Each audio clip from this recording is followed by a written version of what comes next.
দরবারে গরু ছাগল না নিয়া একবার যদি মা বাবার কবরের পাশে যাও, যাইয়া যদি একবার আলহামদুলিল্লাহ সূরা ফাতিহা তেলাওয়াত করো, তিনবার কুল হুয়াল্লাহ সূরা ইখলাসটা তেলাওয়াত করো, আর যদি আলহাকুমুত তাকাসুর তেলাওয়াত করিয়া মা বাবার জন্য দোয়া করো, আল্লাহর কসম করে বলি কবরের পাশে যাইতে দেরি হবে, তোমার মা বাবার কবরটা জান্নাতের বাগিচা হতে দেরি হবে না। কথা বলেন ঠিক কিনা? ওরে আল্লাহর বান্দা বান্দির দল, ও যুবক, এজন্য নিজের মা বাবার সেবা করো রে বাবা। মা বাবার পায়ের নিচে সন্তানের জান্নাত। নিজের মা বাবাও ইবাদতের ভিতরে শামিল, মা বাবার সাথেও খারাপ আচরণ করা যাবে না। বৃক্ষ হয়ে যায় কেমন বৃক্ষ? মুফাসসিরিন ইকরাম বলেন এমন বৃক্ষ জান্নাতে আমার আল্লাহ তৈরি করে দেন, দ্রুতগামী বাহন দিয়া যদি 500 বছর পর্যন্ত দৌড়াও, ওই গাছের ছায়া অতিক্রম করা শেষ হবে না। আবার বলেন সুবহানাল্লাহ। আলহামদুলিল্লাহর আওয়াজ, সুবহানাল্লাহর আওয়াজ, আল্লাহু আকবারের আওয়াজ যদি কোনো মুমিন বান্দা বান্দি দেয়, তার দিলটা আল্লাহর দিকে এমন রুজু হয়ে যায় রে বাবা। এসো না আল্লাহর নামে গান গাই, এসো না মন প্রাণ জুড়াই, এসো না মন প্রাণ জুড়াই। আল্লাহু আকবার বলো, জুড়ে বলেন আল্লাহু আকবার, আল্লাহু আকবার বলো, আল্লাহু আকবার। এ মধুর নামটি নিলে হৃদয় হাসে, এ মধুর নামে সুখ নেমে আসে, এ নামের তুলনা মিলে না, মিলে না, এ নামের তুলনা মিলে না, মিলে না, তুলনা নাই নাই রে। এসো না আল্লাহর নামে গান গাই, এসো না মন প্রাণ জুড়াই। সবাই বলেন আল্লাহু আকবার বলো, আল্লাহু আকবার বলো, আল্লাহু আকবার। আমাদের রবকে, আমাদের রব আমার আল্লাহ। ও আল্লাহ আমাকে বানাইছেন, এই আল্লাহ আমার জবান দিয়েছেন, জিহ্বা দিয়েছেন। ও বান্দা বান্দি অনার্থক দেন নাই। আল্লাহ বলেন কেন দিয়েছি জানো? আমার বান্দা বান্দি জীবনে যত গুনাহ করুক না কেন, আমি আল্লাহকে যদি একবার আল্লাহ বলে ডাকতে, আমি আল্লাহ বান্দার দিকে তাকাইয়া থাকি, ও বান্দা জীবনে কত গুনাহ করেছো, গুনাহ তো কম করো নাই, কত দোকান পাটে আড্ডা দিয়েছো, কত জিনা করেছো, চুরি করেছো, ডাকাতি করেছো। তোমার গুনার হিসাব তো তুমি নিজেই জানো, কোন কোন জায়গায় তোমার গুনাহ, কোথায় তুমি সুদের ব্যবসা করেছো, সব তো তুমি জানো। জানার পরেও কেন তওবা করো না মুমিন? ও টেঙ্গুলিয়া কান্দার যুবক, ও মুরব্বী বাবা, কয়দিন আর দুনিয়াতে বাঁচবা? আজকে কত যুবকেরা দেখছি কসমেটিকের দোকানে, এই বাজারে আসার সময় দেখি মাহফিলের যে বাজার জমলো, ওই জায়গায় হাজারো হাজারো যুবক। এই এলাকার যুবক না, আত্মীয় স্বজনেরাও আসছে নবীর হাদিসের বয়ান শোনার জন্য, কোরআনের তাফসীর শোনার জন্য। ও ভাই, আসলেই বা কি লাভ হবে? আপনাদেরকে কিভাবে আমি বলবো? আবু জাহাল 13টা বছর আমার নবীর জবান থেকে উপদেশ গ্রহণ করছেন। কথা বলেন ঠিক কিনা? কতটা বছর? 13 বছর আমার নবীর সাথে উঠা বসা করেছেন, আমার নবীর সাথে খানা খেয়েছেন, আমার নবীর সাথে পরামর্শ করেছেন। তারপরেও এমন কপাল পোড়া আবু জাহাল, শেষ পর্যন্ত কালেমাটা কপালে নসিব হয় নাই। এমন কপাল পোড়া যুবক এই মাহফিলে আছে না নাই? ও যুবক, আর কয়দিন বাঁচবি রে ভাই? কোন সময় জানি আজরাইল এসে ধাক্কা দেয়। আজকে কত যুবকেরা কসমেটিকের দোকানে আড্ডা দিতেছ, বাজারে বসে আড্ডা দিতেছ। ও ভাই, এই মাহফিল নিয়ে তো কোনো বিরোধ নাই রে ভাই, এই মাহফিলের সাথে কোনো বিরোধ নাই। এটা তো আমার আল্লাহর কোরআনের মাহফিল, এটা তো নবীর হাদিসের ভাষ্য অনুযায়ী এটা হলো জান্নাতের বাগান। যদি তুমি এই মাহফিলের সাথে বিরোধিতা করো, যদি বলো না না টেঙ্গুলিয়া কান্দা মুন্সিবাড়ির মাহফিলে আমি যাব না, কারণ এই সমস্যা, যদি এমনটা মনে করো তুমি ভুল করবা। সকালবেলা হতে পারে তুমি সাদা কাপড়ের বাসিন্দা। কথা বলেন ঠিক কিনা? তাহলে বিরোধ চলবে? দুনিয়ার সব নিয়ে বিরোধ হতে পারে, কোরআন নিয়ে আমাদের কোনো সমস্যা আছে? কথা বলেন।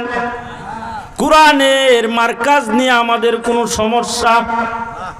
দুনিয়ার সব কিছুর ভিতরে সমস্যা থাকতে পারে, রাজনীতির ভিতরে সমস্যা থাকতে পারে, চলার ক্ষেত্রে সমস্যা থাকতে পারে, কিন্তু মসজিদ নিয়ে কোনো বিরোধ নাই, মাহফিল নিয়ে কোনো বিরোধ নাই। সব ভালো কাজে তো সমস্যা থাকবে, তারপরেও তো সমাধান করিয়া আমাদেরই মেনে নিতে হবে। কথা বলেন ঠিক কিনা? আজকে যদি আপনি বিরোধ করেন, কালকে এলাকার মানুষ আপনার বিপক্ষে চলে যাবে। আজকে আপনি যেমন ইতিহাস দেখাইলেন আমরা এখানে যাব না, আগামী কালকে এই এলাকার মানুষ তো সবাই মরে যাবে না, তারাও বলবে আমরা সেখানে যাব না। বিদায় বিরোধিতার দরকার নাই।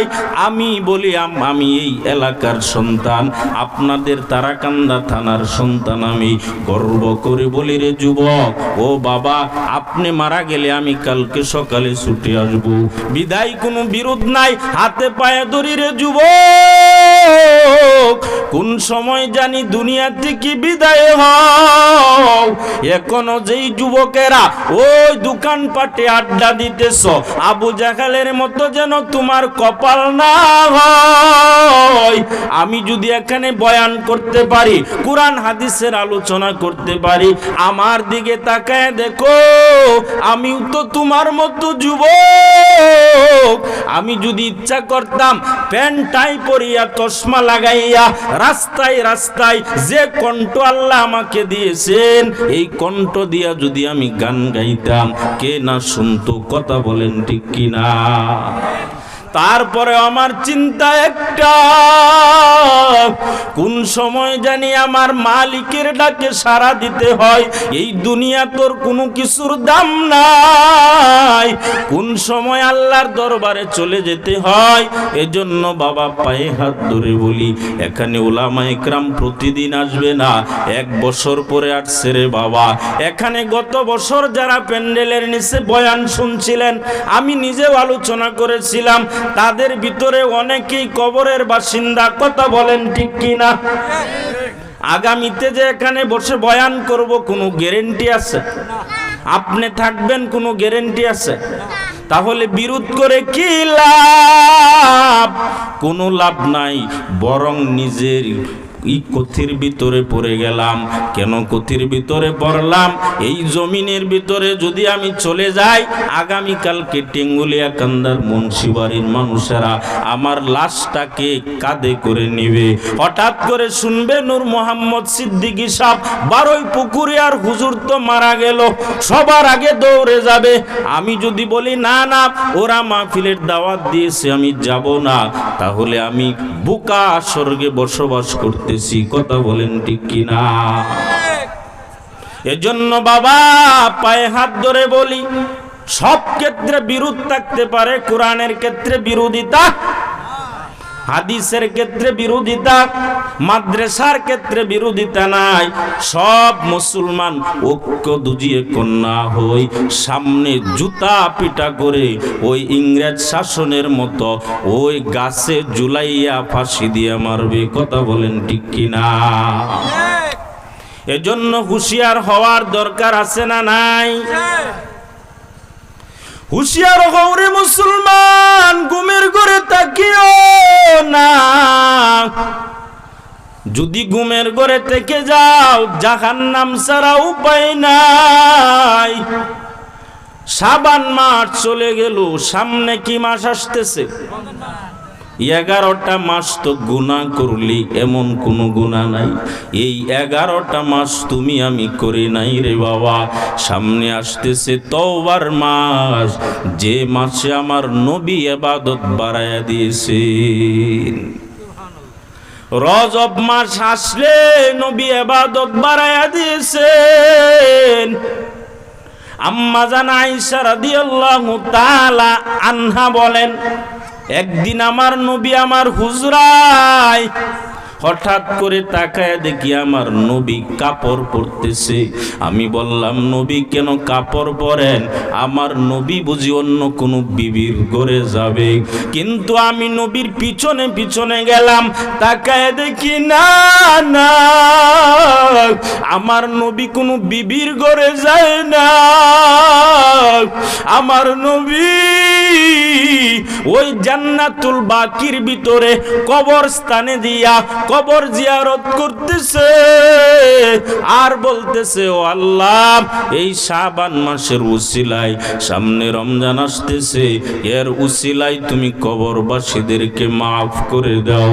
আজকে এখানে কত যুবক আছো শাহজালালকে বড় ভক্ত মনে করতেছ, ওই শাহপরানকে বড় ভালোবাসো, খারাপ না, কিন্তু বলি শাহজালালকে তো আমরাও ভালোবাসি, তোমরাও ভালোবাসো, তবে ব্যবধানটা কোন জায়গায়? তোমার মা বাবার খবর তুমি নেও না, ওই শাহজালালের দরবারে বড় বড় উট গরু নিয়ে যাও, আবার গাজার ভিতরে লিপ্ত হও, আবার তোমার নামাজ কাজা হইতেছে রে ভাই। আমি এই কথা বলতে পারি রে মুমিন, এই দেশের শাহজালালের ভক্ত যদি থেকে থাকে একমাত্র আহলে হক উলামায়ে কিরাম। কথা বলেন ঠিক কিনা? আর তুমি যে ভক্ত হইছ গাঁজা খাওয়ার ভক্ত এবং বিড়ি টানার ভক্ত, কথা বলেন ঠিক কিনা? সত্য কথা বলছি না মিথ্যা কথা বলেন? কিছু হা না আমার সাথে বলতে হবে, নাইলে বয়ান করে আমি নিজেও তৃপ্তি পাবো না, আপনারাও পাবেন। বুঝছেন কিনা? এই শাহজালালের ভক্ত হলো এই টুপিওয়ালারা, যারা 5 বেলার নামাজ আদায় করে। শাহপরানের ভক্ত এই টুপিওয়ালারা, যারা 5 বেলার নামাজ আদায় করে। আমার মালিকের 5 বেলা মালিকের সাথে সাক্ষাৎ করে মসজিদে যাইয়া জামাতে নামাজ আদায় করে। এদের শাহজালালের দরবারে যেতে হবে না, একবার যদি নীরবে বলে, আল্লাহ তোমার কুতুবের উসিলায় আমাকে মাফ করে দাও, আমার আল্লাহর কাছে বলতে দেরি হবে, এই টেঙ্গুলিয়া কান্দার মানুষকে মাফ করতে দেরি করবে না। এজন্য বাবা বুকার স্বর্গে বাস করো না রে যুবক, আল্লাহর সামনে কি জবাব দিবা? আম্মা জান আয়েশা বলেন, আমি তাকায় দেখি নবী এই অবস্থা। নবী বললেন, ও আয়েশা, দুনিয়াতেও যদি আমার পরবর্তী উম্মতেরা যদি তাদের মা বাবা কবরের ভিতরে থাকে, ওই শাহপরান শাহজালাল বিভিন্ন রকম পীরের দরবারে গরু ছাগল না নিয়া একবার যদি মা বাবার কবরের পাশে যাও, যাইয়া দুজি একবার আলহামদুলিল্লাহ সূরা ফাতিহা তেলাওয়াত করো, 3 বার কুল হুয়াল্লাহ সূরা ইখলাসটা তেলাওয়াত করো, আর যদি আলহাকুমুত তাকাসুর তেলাওয়াত করিয়া মা বাবার জন্য দোয়া করো, আল্লাহর কসম করে বলি কবরের পাশে যাইতে দেরি হবে, তোমার মা বাবার কবরটা জান্নাতের বাগিচা হতে দেরি হবে না। কথা বলেন ঠিক কিনা? ওরে আল্লাহর বান্দা বান্দির দল, ও যুবক, এজন্য নিজের মা বাবার সেবা করো রে বাবা। মা বাবার পায়ের নিচে সন্তানের জান্নাত। নিজের মা বাবাও ইবাদতের ভিতরে শামিল, মা বাবার সাথেও খারাপ আচরণ করা যাবে না। আম্মা জান আয়েশা নবীকে এইভাবে দেখিয়া তারপরে আবার নবী কাপড় খুললেন। আম্মা জান আয়েশাকে বললেন, ও আয়েশা, আমাকে একটু ইবাদতের সুযোগ দিবা কিনা? মাঝে মাঝে আমরা সারা দিন, এমন কোনো শীতের সিজন নাই, প্রতিদিন প্রোগ্রাম, তারপরেও স্ত্রীর হক আদায় করতে আমরা মাঝে মাঝে ব্যর্থ হই। কথা বলেন ঠিক কিনা? দোকানদারিতে ব্যস্ত,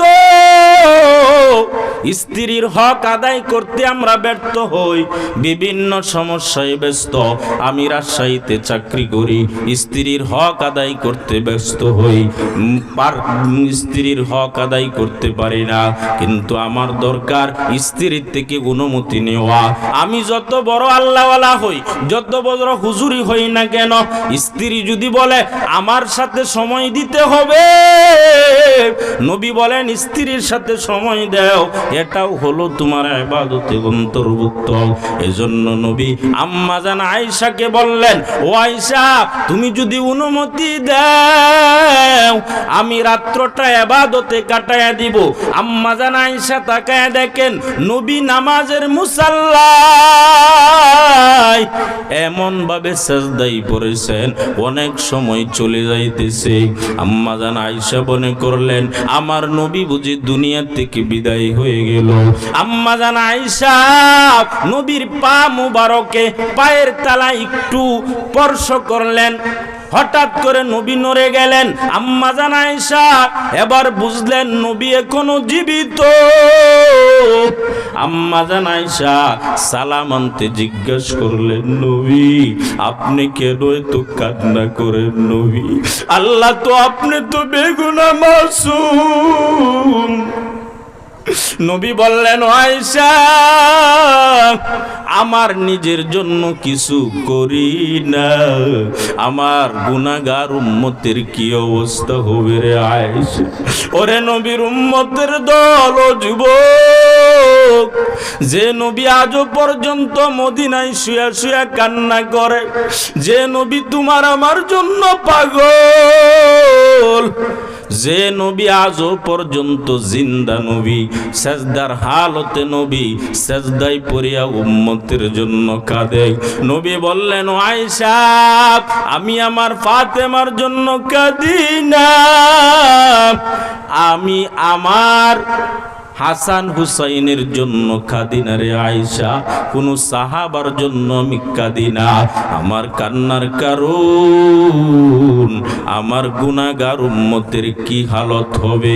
এজন্য বাবা শাবান মাসে নবী আমার ইবাদত বাড়ায়া দিতেন। রমজান মাসে নবী কোনোদিন বিছানায় পিঠ লাগান নাই। হাজী এমদাদুল্লাহ মুহাজিরে মক্কি এত বড় বুজুর্গ, উনার জীবনীটা একটু পড়ে দেখলাম, উনি রমজান মাস আসলে এমন ইবাদত বাড়াইয়া দিতেন, কোনো দিন বিছানায় পিঠ লাগাইতেন না রে বাবা। সব সময় নিজের সময়টা রুটিন করে নিতেন। এজন্য তো আমার আল্লাহ বলেন, ইয়া আইয়ুহাল্লাযীনা আমানু কুতিবা আলাইকুমুস সিয়াম। হে ঈমানদারগণ, হে ঈমানদার নরনারীরা, হে ঈমানদারেরা, হে মুসলমানেরা, আল্লাহ তোমাদের উপর রোজাকে ফরজ করে দিয়েছেন। বলেন কাদের উপর আল্লাহ রোজা ফরজ করেছেন? কথা বলেন না কেন? ঈমানদার যারা, মুসলমান যারা, তাদের উপর আল্লাহ রোজা ফরজ করেছেন। আমার আল্লাহ ইহুদি বেঈমানদেরকে বলেন নাই রোজা রাখার জন্য, বলছেন? কাদেরকে বলছেন বাবা? যারা মুসলমান, যারা মুত্তাকি, যারা পরহেজগার নরনারী, তাদেরকে বলছেন রোজা রাখার জন্য। শুধু আমাদেরকে বলেন না, কামা কুতিবা আলাল্লাযিনা মিন কাবুলিকুম লাআল্লাকুম তাত্তাকুন। জুড়ে বলেন আল্লাহু আকবার। আমার আল্লাহ বলেন, শুধু তোমাদের উপর আমি আল্লাহ রোজা ফরজ করি এমন না, তোমাদের পরবর্তী যারা ছিল, পূর্বে যারা ছিল, তাদের উপরও আমি আল্লাহ রোজা ফরজ করেছি। এর মানে আমার বাপদাদারাও সেই রোজা রাখছেন, এর আগে যারা ছিল তারাও রোজা রেখেছেন, এর আগে যারা ছিল তারাও রোজা রেখেছেন। হঠাৎ করে এমন মনে করিও না যে আমি আল্লাহ তোমাদের উপর বোঝা চাপাইয়া দিয়েছি, এমনটা মনে করিও না। বরং তাদের উপরও রোজা ফরজ করেছিলাম, যেমনই ভাবে আমি আল্লাহ তোমাদের উপর রোজা ফরজ করেছি। কামা কুতিবা আলাল্লাযিনা মিন কাবলিকুম লাআল্লাকুম তাত্তাকুন, যেন রোজার মাধ্যমে, নামাজের মাধ্যমে রমজান মাসে তোমরা মুত্তাকি হতে পারো। রোজার মাধ্যমে তোমরা যেন মুত্তাকি হতে পারো, যেন তোমরা পরহেজগার হতে পারো। কিসের মাধ্যমে? রোজার মাধ্যমে। শুধু রোজা রাখলেই তো হবে না, রমজান মাসে তো আবার কি আছে রে বাবা, নামাজও আদায় করতে হবে। কত আম্মা জানেরা আছে সারাদিন কুকুরের মতো উপবাস থাকে, এক বেলা নামাজ পর্যন্ত পড়ে না। কথা কোন ঠিক কিনা? রোজার হক হলো নামাজ। রোজা শব্দের অর্থ হলো, সোম শব্দের অর্থ হলো, রোজা শব্দটা হলো ফার্সি একটা শব্দ, সোম শব্দটা হলো আরবি শব্দ। এর অর্থ হলো সূর্য সুবে সাদেক থেকে নিয়া একবারে সূর্য অস্ত পর্যন্ত সহবাস, খানাপিনা, গালি দেওয়া, মুখকে হেফাজত, জবানকে হেফাজত, এক কথায় নিজের শরীরটাকে সমস্ত কারাপতার থেকে বাঁচিয়া রাখার নাম হলো রোজা। এজন্য বাবা, এই মাঘে রমজানে আমল বাড়ায়া দৌড়ে যুবক। সামনে রমজান পাইবা কিনা জানো না, সামনে রমজান পাবেন কোনো গ্যারেন্টি আছে না। বরং আপনি আমার সামনে মহান সুযোগ, এই রমজান মাসে যদি আপনি আমি মারা যাই, বিনা হিসাবে জান্নাতে যাব। তবে রোজাটা আমার মুখে রাখতে হবে। রোজা সারা যদি কবরে যায়, আল্লাহ যদি বলে, ও যুবক কেন রোজা রাখলি না? এই মহিমার মাস, রহমতের মাস, নাজাতের মাস, মাগফিরাতের মাস, এই মাসে কেন রোজা রাখলি না রে যুবক? আজকে বুরসাগঞ্জের বাজারে, তারাকান্দায়, বিভিন্ন জায়গার ভিতরে দেখি কত বাবার দাড়ি পেকে সাদা।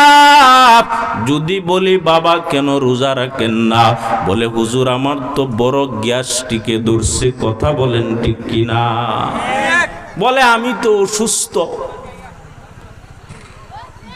আরে মিয়া, আপনাকে গ্যাস্ট্রিকে ধরলো রমজান মাসে, সারা বছরে ধরে নাই?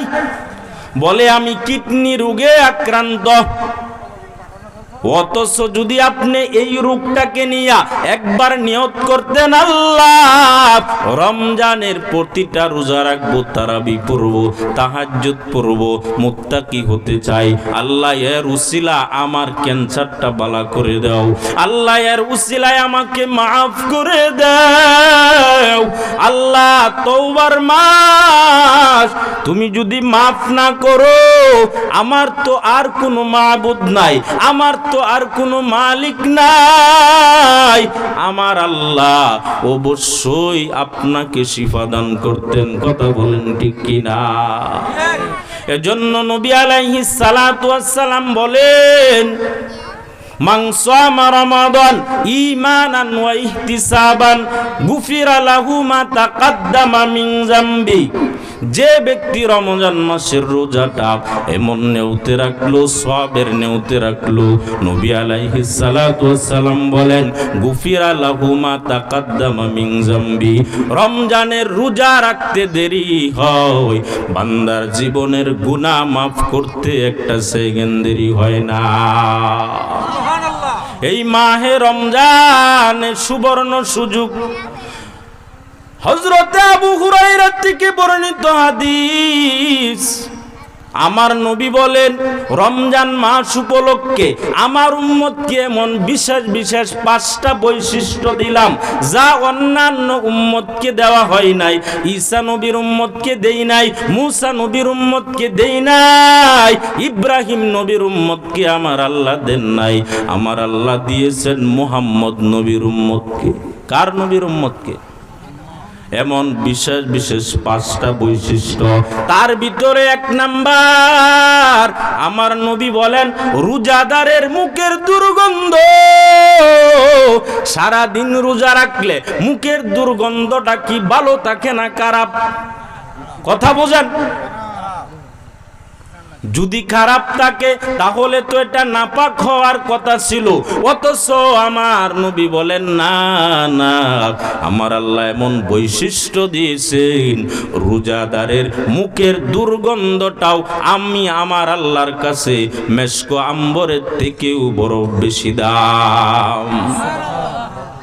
দ্বিতীয় নাম্বার, রোজাদারের জন্য ইফতার পর্যন্ত সমুদ্রের মাছ, গর্তের পিপিলিকারা দোয়া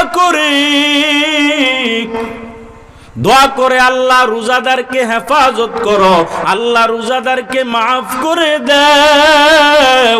তোমার বান্দা তো সুবে সাদেক নিয়া একবারে সূর্যাস্ত পর্যন্ত স্ত্রী সহবাস ছেড়ে দিল, নিজের খানা পিনা ত্যাগ দিল, আল্লাহ তুমি মাফ করে দাও। তৃতীয় নম্বর হলো নবী আলাইহিস সালাতু ওয়াস সালাম বলেন রোজাদার ব্যক্তির জন্য রমজান মাসে প্রতিদিন আমার আল্লাহ জান্নাতকে সুসজ্জিত করেন। জোরে বলেন আল্লাহু আকবার। শুধু জান্নাত সুসজ্জিত করেন না, জান্নাতকে ডেকে ডেকে আমার আল্লাহ কয় ও জান্নাত তোর ভিতরে এমন মুমিন বান্দা বান্দি আসবি যারা দুনিয়াতে কষ্ট করেছে, তারা তোর কাছে আসবে, তাদেরকে তুই গ্রহণ কর, আমি আল্লাহ নিজে তাদের জিম্মাদার হয়ে গেলাম। চতুর্থ নাম্বার, আমার আল্লাহ ওই রোজাদারের কুরআনের তেলাওয়াত, রোজাদারের যত আমল আছে আমার আল্লাহর কাছে এমন প্রিয় হয়। আমার নবী বলেন আমার আল্লাহ তো বলেছেন ও ফেরেশতার দল 11টা মাসের আমলের হিসাব তোরা লিখবি, কিন্তু রমজান মাসের আমলের হিসাব তোরা লিখবি না। ও আনা আজজি বিহি, আমি আল্লাহর প্রতিদান দিব, আমি আল্লাহ আমার বান্দার প্রতিদানের হিসাবটা পারিশ্রমিকটা আমি আল্লাহ সাথে সাথে দিয়ে দিব।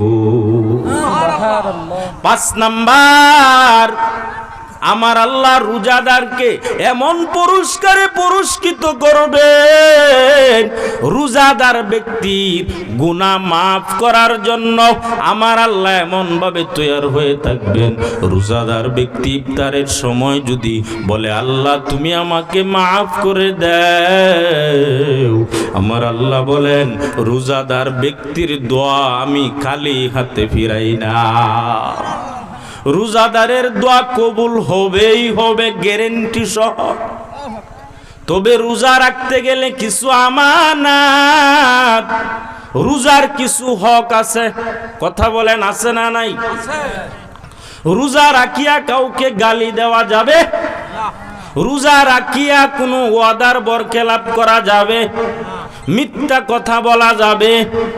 রোজা রাখলেন, তবে রোজার সাময়িক সওয়াব আল্লাহ দিবেন, কিন্তু ভরপুর সওয়াব থেকে আপনি বঞ্চিত হয়ে গেলেন। ও নবীর উম্মতের দল, নবী আমার হাদিসে বলেন হযরতে উজরা রাদিয়াল্লাহু তাআলা আনহু থেকে বর্ণিত, নবী আলাইহিস সালাম বলেন, ও সাহাবায়ে কেরাম আমার মিম্বারের সামনে আসো। সাহাবায়ে কেরাম নবীর মিম্বারের সামনে আসলেন। সাহাবায়ে কেরাম তাকায় দেখে আমার নবী প্রথম সিঁড়িতে পা রাখলেন, বললেন আমিন। দ্বিতীয় সিঁড়িতে পা রাখিয়া আমার নবী বললেন আমিন। তৃতীয় সিঁড়িতে পা রাখিয়া আমার নবী বললেন আমিন। সাহাবারা প্রশ্ন করে, ও নবী আমার, কোনদিন তো এমনটা করেন নাই, কেন আপনি তিনবার আমিন বললেন? নবী বললেন, ও সাহাবায়ে কেরাম তোমরা জানো না এই মাত্র জিবরাইল আমিন হাজির হয়েছিল। আমি যখন প্রথম সিঁড়িতে পা রাখলাম জিবরাইল আমিন বলে, ও নবী, যারা রমজান মাসের পাইয়া যাদের জীবনের গুনাহ মাফ করাইতে পারলো না এরা ধ্বংস হয়ে যাক। আমি নবী বলেছিলাম আমিন। আমি যখন দ্বিতীয় সিঁড়িতে পা রাখলাম, পা রাখার পরে জিবরাইল আমিন বলে, ও নবী, যেখানে আপনার নাম শোনা যাবে ওই জায়গার ভিতরে যদি কেউ দুরূদ না পড়ে ওই ব্যক্তিও ধ্বংস হয়ে যাক। নবী বললেন আমিন। আমাদের ভিতরে এমন পাগল ছাগল আছে না নাই? নবীর নাম নিলে দুরূদ পড়ে না, অথচ বলে নবী হাজির। কথা বলেন ঠিক কিনা? নবীরে ভালোবাসা দেখায় কিন্তু নবীর নাম নিলে দুরূদ পড়ে না, এমন পাগল ছাগল আছে না নাই? পেশিবাদী সরকার দূর করা হলো, এখন বাকি রয়ে গেল আহলে হক উলামায়ে কেরামের পিছনে কিছু বেঈমানরা কাজ করতেছে। নামদারি টুপি মাথায় দিয়া সারাদিন বাজারে বসে আড্ডা দেয়, অথচ নামাজের সময়ে মসজিদে যায় না। কথা বলেন ঠিক কিনা? এই বাড়ি উরস, সেই বাড়ি উরস, সেই বাড়ি উরস, উরস ওইতে উরসে জীবন যৌবন সব শেষ করে দিল। শেষ পর্যন্ত কালি হাতে কবরে গেলেন, জাহান্নাম ছাড়া কোনো উপায় নাই। কথা বলেন ঠিক কিনা? মনে করতেছেন হুজুররা বুঝি এই সব মিথ্যা কথা বলতেছে? আল্লাহর কসম, এখানে অনেক উলামায়ে কেরাম আছে, একটা কথাও মিথ্যা না, একটা কথাও কিনা মিথ্যা না। এরপরেও যদি আপনি সোজা রাস্তায় না আসেন, বেকা পথেই যান, নিজের কপালে নিজে বাড়ি দিলেন, দুষবেন কাকে? কথা বলেন ঠিক কিনা? আল্লাহ সবাইকে বুঝার তৌফিক দান করুন, সকলে বলেন আমিন। নবী আমার তৃতীয় সিঁড়িতে পা রাখার সময় জিবরাইল আমিন বললেন, নবী, যারা দুনিয়াতে পিতা মাতা পাইয়া জান্নাত কামাই করতে পারলো না এরাও ধ্বংস হোক। কারা? দুনিয়াতে মা আছে, বাবা আছে, জান্নাতে পৌঁছতে পারলাম না, মা বাবার খেদমত করি না, মা বাবাকে ভালো লাগে না, নিজের বউয়ের কথাই চলি, অথচ যখন আমার কেউ ছিল না তখন ছিলাম আমি, এখন আমার সব হয়েছে পর হইলাম। কি? যে সময় আমি টাটা করিয়া কান্না করতাম, ও যুবক, কেউ তোমাকে কুলে নিত না, কেউ তোমাকে আদর করত না, ওই সময় তোমার কি হালাত? আজকে তুমি মোটা সোটা হইলা, মা বাবার সাথে বেয়াদবি, নিজে না খাইয়া, অথচ মা বাবাকে খাওয়ানো দরকার ছিল, নিজে ভালো কাপড় না পরিয়া মা বাবাকে ভালো কাপড় দেওয়া দরকার। মা বাবা মরে গেলে পর্যন্ত কবরের পাশে যাবে তো জোরের কথা, জীবনে কোনোদিন নামটাও উচ্চারণ করে না, এমন বেঈমান মুশরিক আছে না নাই?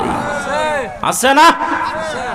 আল্লাহ সবাইকে দিনের সহি বুঝদান করুন, সকলে বলেন আমিন। ও বাবা, এজন্য ঘুম থেকে জাগ্রত হও, আর ঘুমাইয়া থাকা যাবে না।